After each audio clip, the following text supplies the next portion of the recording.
Hi, and welcome to another episode of Booked Up, a TV show featuring the adult collection and programs at the Peters Township Library. I'm Diane, the circulation manager. And I'm Mary, head cataloger. Oh, and I'm Sydney. I do programs for adults.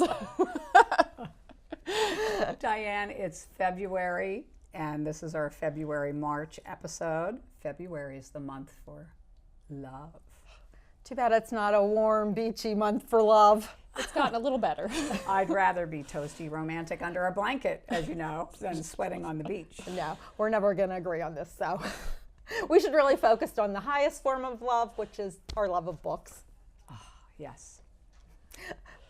It overshadows the love of children and husband and families. Absolutely. Absolutely. Yeah. So who's ready for a new challenge, or even your first reading challenge? In 2024, we had 112 adults participate in our A to Z reading challenge on Beanstack. Is this the one where you read 26 books and each book title begins with another letter of the alphabet? It is, yes. And we are doing the A to Z challenge again this year, but we've also added a new separate challenge called the Bibliophile Challenge. If you're new to this, please go to the Peters Township Library website, to our homepage, click on Events and Programs, then click on Reading Challenges. The challenges are listed and described here. Our Library Foundation has graciously funded access to the Beanstack app, which allows you to log the books that you read for the challenges. And besides meeting new reading goals, you can win prizes and bragging rights. You will need to create a Beanstack account using your library card to get started. And if you have any trouble with this process, please either call the circulation desk or stop into the library and a staff member will assist you with getting the app. Yeah, we're always happy to help. So for the new Bibliophile Challenge, you can find it on your Beanstack app under Current Challenges. Then click View All. There will be activities listed under each month. You don't need to do all of the activities listed. Just pick your two favorites and that will complete that month's challenge. So today we're going to talk about the February and March activities. So on slide 1, you'll see for February, the choices are read a dystopian or post-apocalyptic work of fiction. A dystopian novel is a book that focuses on an alternative society, one in decline due to some major event. A post-apocalyptic novel deals more with the survival of the characters after a catastrophe of some form or another. Oh, like an end of the world event. Yeah, I'm not sure what it says about me, but I love the dystopian and post-apocalyptic novels. There are just so many different interesting ways that the world can end. You know, an EMP that knocks out the entire power grid, a pandemic that kills most of the world's population or turns them into zombies, which is even better, or the ever-popular nuclear war. Good old-fashioned nuclear war. It's still around. I love the classic novels like Alas, Babylon, Earth Abides, which I just found out is an Amazon Prime original series. Wow, another adaptation. A Canticle for Leibowitz. And I also love the modern books like Station 11, Boy and His Dog at the End of the World, and World War Z. The YA section of the library is also a treasure trove of dystopian and post-apocalyptic fiction as well. The teens are really concerned about, well, actually, I can't blame them considering global warming. That's another possible end of the world event. That's true. Here are a few selections for you from our library shelves. The Handmaid's Tale, which has been very popular, Yes. as well as the television series. The Dog Stars was really good. And of course, we have a couple of young adult selections, Life as We Knew It and The Hunger Games. The 5th book in The Hunger Games comes out in a few months. Yes, yes, Is that it a prequel? does. Or Yeah, it's another prequel. It's about Haymitch whenever he was in The a Hunger Games. pre-prequel? But like post to the first prequel. So really, like, if So just keep track of that. Make mind. yourself a So chart. confused. If you're not sure if this genre is for you, you can try something like The Things That Keep Us Here. It's set in a dystopian background, but it focuses a lot on family relationships and is more character driven.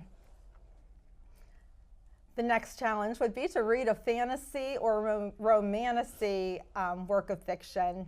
You can check the book spines for the fantasy label to help you identify it on our shelves. And then romantasy is just a subgenre of fantasy. It's a fantasy book with a little bit of romance thrown in there. A little bit of hot romance, a little bit of I romance. One trend that we've been loving is the decorated book edges.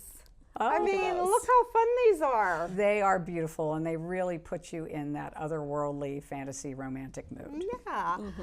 You can also choose a work by any of our upcoming fantasy and sci-fi author panel. And that is going to be held on Saturday, March the 1st. I'm not going to talk about that because Sydney is going to be telling you more about that in just a few minutes. The 3 challenges for March are Beware the Ides of March. Read a work by Shakespeare. His surviving works include 38 plays, 154 sonnets, 2 long narrative poems, and several other poems. You have a lot of choices with this challenge. You can choose to read Hamlet, which is one of the longest plays in Western literature, or read one of his 14-line sonnets. You've got no excuses, because the man... You can guess which one I'm going to read. The man has a backlist, so no excuses here. Go green and read a book with a green cover. I mean, this one's pretty self-explanatory. You can just browse through our stacks and look for a book with a green cover. Or check out the St. Patrick's Day display that I'm sure we'll have up in the lobby at the beginning of March. Read a book with a flower in the title. This one might take a little searching in our catalog, but here are some titles I found in our collection to get you started. A Court of Thorns and Roses, or COTR, as the cool kids say. Oh, I forgot the A. Yeah. I'm not one of the cool kids. I was trying to be a cool kid and I failed miserably. I like Daisy Jones and the Six. That one was fun. That was a great audio book also. Yeah, it was great on audio. Yeah. And on the Beanstack app, it has a link there to like a Goodreads list with even more titles to look at and find. So a lot of these, like we link to list or resources we found online, especially ones that I don't even know what flowers. These are all good suggestions. Yeah, and you're not limited to fiction. You could read a gardening book with a flower in the title, or maybe even grab one of Joanna Gaines' Magnolia table books. So consider participating in a reading challenge this year. If you try it and decide it's not for you, you can always stop. No one will know if you stop participating. I'll know. Sydney will know, and she will shame you No, horribly. it's just between you and Beanstack. Yeah. So you have really nothing to lose and everything to gain with our reading challenges. Yeah, and you can like pick a month. You don't have to do it for the whole year if you like the way February looks or if you don't. And at the end of each month, everyone who completed that month's challenge gets entered for a little prize drawing. And this is an adults challenge that we have on the reading app. So Youth Services has some other ones for kids. Yeah, I'll do just about anything for a prize, so very excited about it. It's going to be a Klondike bar. Oh, hey, even better. Well, right after the break, we're going to come back with Sydney, and she'll tell us all about the adult programs coming up.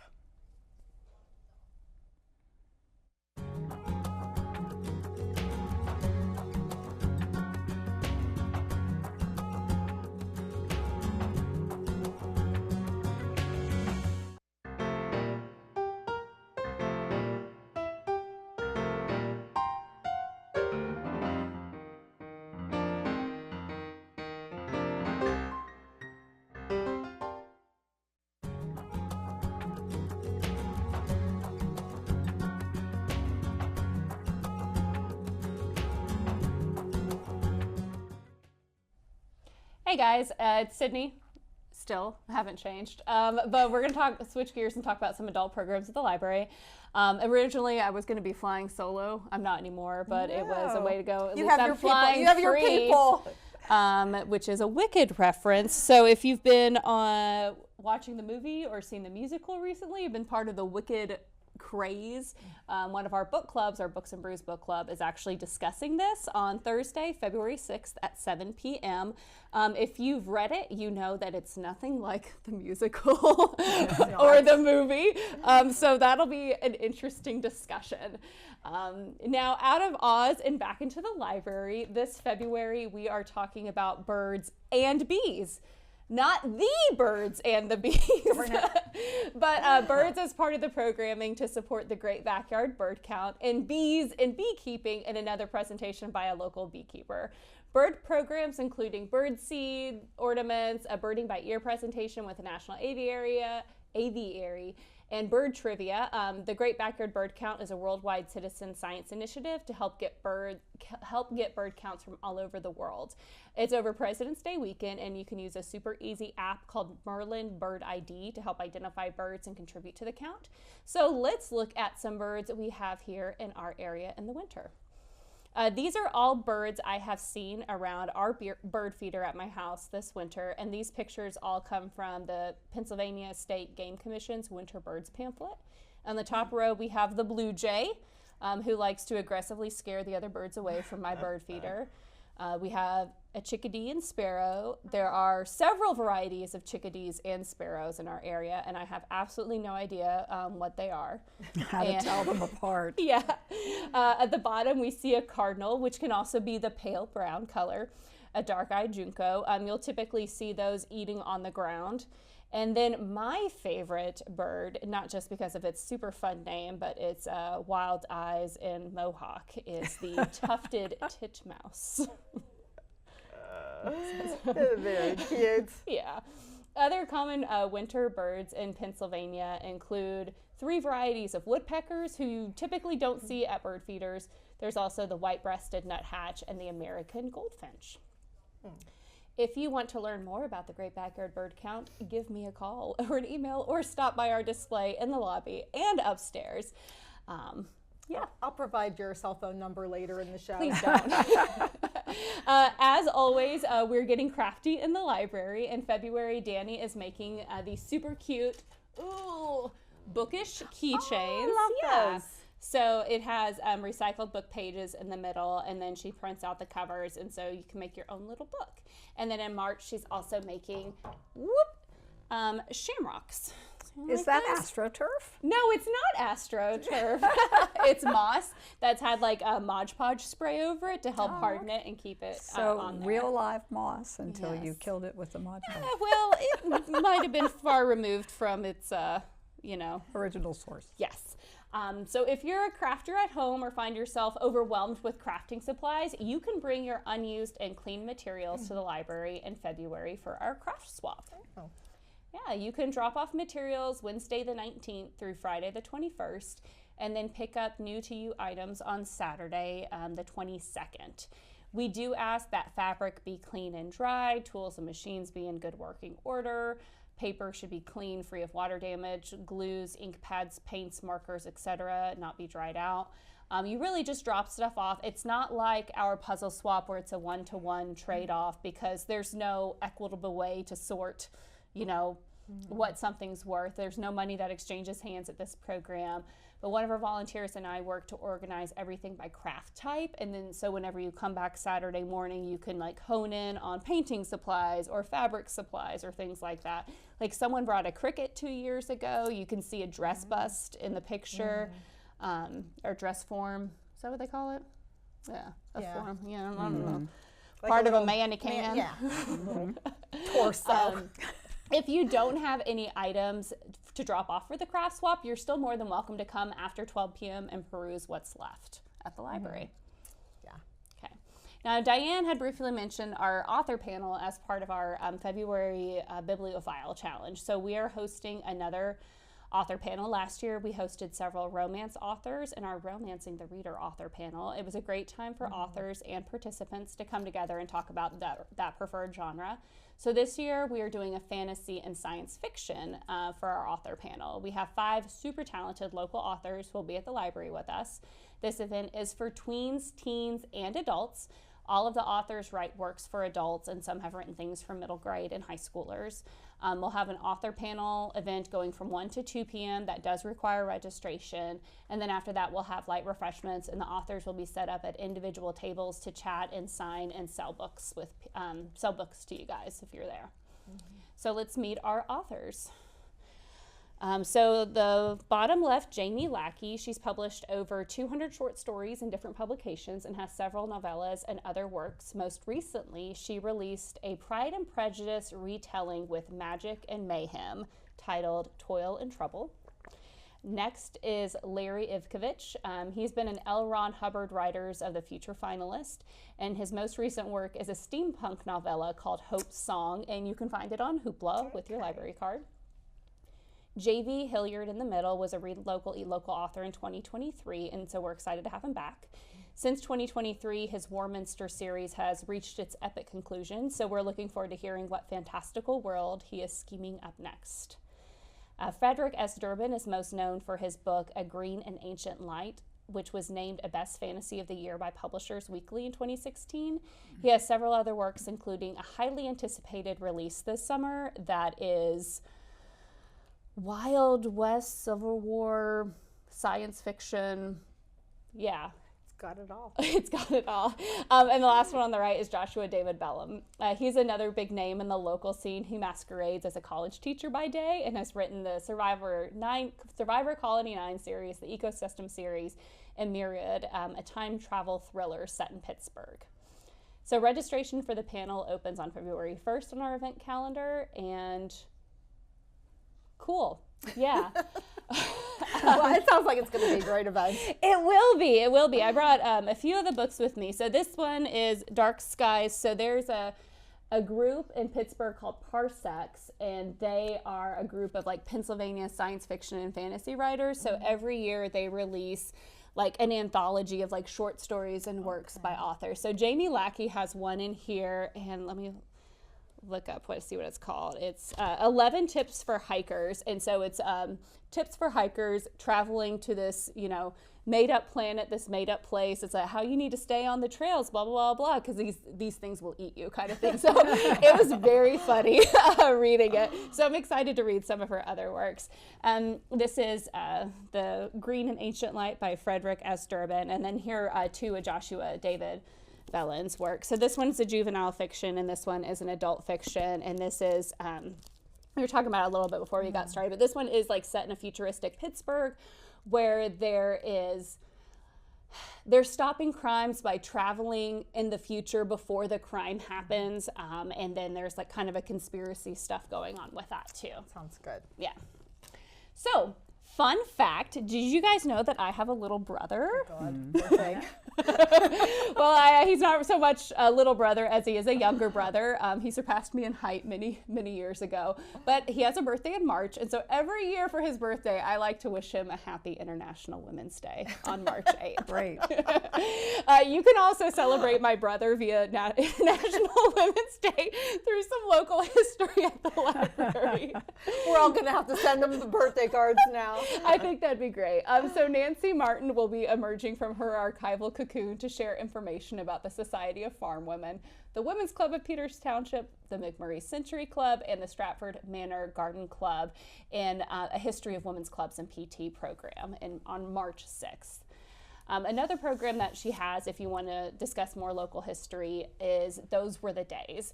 So on the second Thursday of the month, you can join Nancy for Those Were the Days, or as I like to call them, Those Were the Days.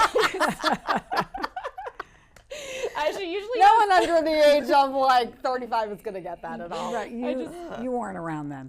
No, absolutely not.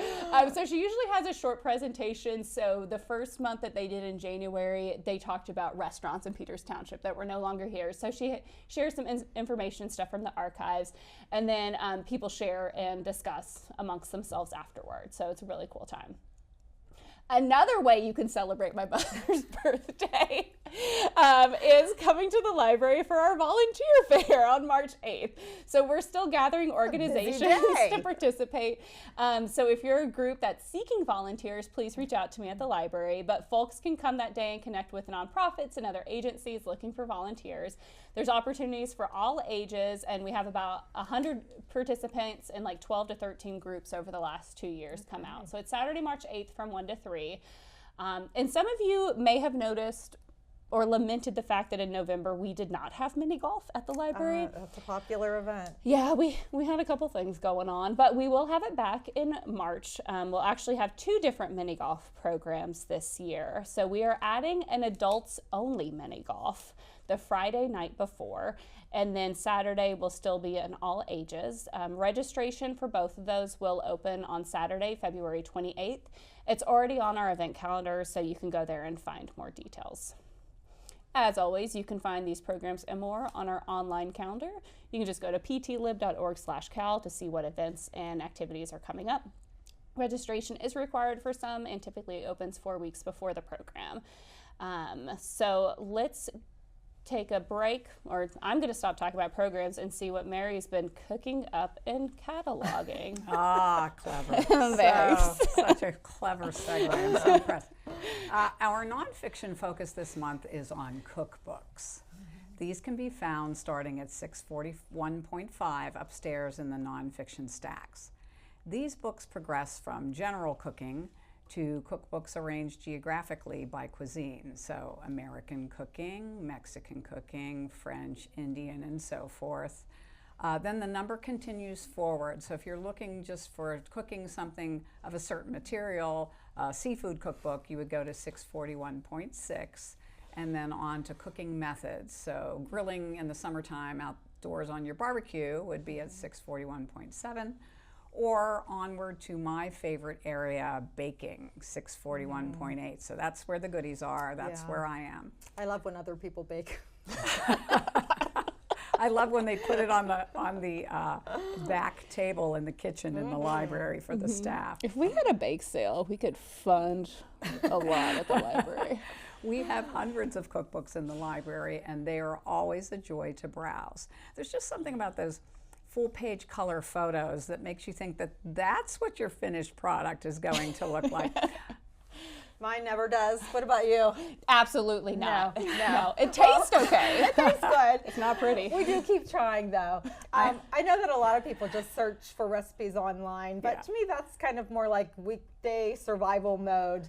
That's the only mode I have. You're a one mode kind of girl. The real inspired cooking happens on the weekend with the full color cookbook open on the counter. Yeah, we can tell when the book gets checked back in which was the favorite recipe in the book, because that's the one with all the cooking stains on it. So please be careful out there. That's right. We also have a cookbook club at the library. It meets bi-monthly on the third Monday at 6 p.m. and features dinner and recipe challenges. You can stop by the front desk at the library and we can help you choose your recipe and get you signed up. The next one is coming up on not Sydney's brother's birthday, unfortunately, but on Monday, March 17th, which is St. Patrick's Day. So, of course, Irish inspired recipes. Yes, we'll have some Irish cookbooks. But will they have green beer? I have to ask my boss and get that approved. It won't be, but but they'll try. Well, sometimes you can drink alcohol medicinally, you know. Since I have covered medical topics. Bring a doctor's note. That's my segue. Since I've covered a lot of medical topics recently, I wanted to show you that there's a diet therapy subsection within the cooking section, and that starts at 641.563. There's a lot of Dewey numbers being thrown around if today. we had that bell. I know the bell would be going off like crazy. Well, as always, you do not have to memorize any of these numbers. Just ask somebody at the reference desk, and they'll help you find them. But this diet subsection, you'll find cookbooks that address specific medical issues, like cooking low fat for heart health, diabetic cooking, vegetarian and vegan cooking, gluten-free, keto diet, low salt cooking, and there are actually more than you name it. We have a book for it. And here are a few titles on these slides for our viewers to consider. This just scratches the surface. And I also want to point out that there is what to eat during cancer treatment. We've actually taken all those cancer cookbooks and put them in the cancer section, so you'll find them at 616.9. They more logically belong there. And far and away, for us, the most popular cookbook topic for our readers is celebrity cookbooks. Yeah, our patrons love those. So do we, actually. And we've received a lot of these during the past year, so we should look at some newer titles. And these are not a separate number subcategory. They're sprinkled throughout the cookbook collection. And these, you can see, they're a combination of true celebrities and then just celebrity chefs who are famous from being on the Food Channel. Dolly Parton published one this year with her sister as a co-author. Her sister's as cute as she is. I know, she's a lot younger, I think, too, but they just, I guess, recipes from their childhood. And on the next grouping, there's a popular TV show featured, The Great British Baking Show. This is one of they have a whole series, so this is just one of those that we have. And Stanley Tucci's book is more biographical than it is cookbook recipe laden. So he's actually in the biography section, and his big book from 2021, Taste, they're shelved together in biography. You'll find them there. And in the final grouping of titles, we have Not Too Sweet by Jessica Seinfeld. That's Jerry Seinfeld's wife. She had tremendous success with a cookbook called Deceptively Delicious back in 2007 when her children were young. In that book, she showed parents how to hide vegetables and other healthy ingredients into junkier foods that they would actually eat. It was on the bestseller list for a long time. It did really well. That was really popular. In this new book, she demonstrates how to bake with lower amounts of sugar. And what I like about this cookbook is that she stays away from the chemical artificial sweeteners. Okay. So it's truly healthy. And last but not least, Martha Stewart has published a new cookbook. She's out of prison and back to making us feel inadequate again. Well, Martha does everything much more beautifully and classy than we ever could. This says it is her 100th book. Oh, wow. And I looked that up, Diane, because I felt like she just got out of prison, right before COVID. But she actually was sprung from jail 20 years ago. That's crazy. I want to eat what she's eating because she's 83 years old and she looks pretty darn good. Looks fabulous, yeah. And now she's good friends with Snoop Dogg. Mm-hmm. And did you know Snoop Dogg also has his own cookbook? No, I didn't know. Published back in the 2010s. It's called From Crook to Cook. Crook to Cook? Do you have that one in your collection? I think it's somewhere around. It's with her Snoop on the Stoop. I did get a cookbook for Christmas called Half Baked Recipes, and it's no extraneous ingredients, but I have made some very yummy things from there. Good. Well, I'm sure that Snoop Dogg has some good brownie recipes in his collection. That could be why Martha's looking so relaxed. Louise. Okay. Well, this has been fun. Well, if you've made it this far, thank you. We'll be back in a few months with another edition of Booked Up. In the meantime, we're on YouTube. We are. And please in the meantime, please watch us on YouTube. Let us help you get booked up with new library programs, clubs, and books. The Peters Township Library is open Monday through Thursday from 9 a.m. to 8 p.m. and Fridays and Saturdays from 9 to 4. The library is closed on Sundays, and we will be closed on President's Day, Monday, February 17th. But don't worry, in case you were worried, don't worry. We're always open online at ptlibrary.org. See you at the library. Toodles.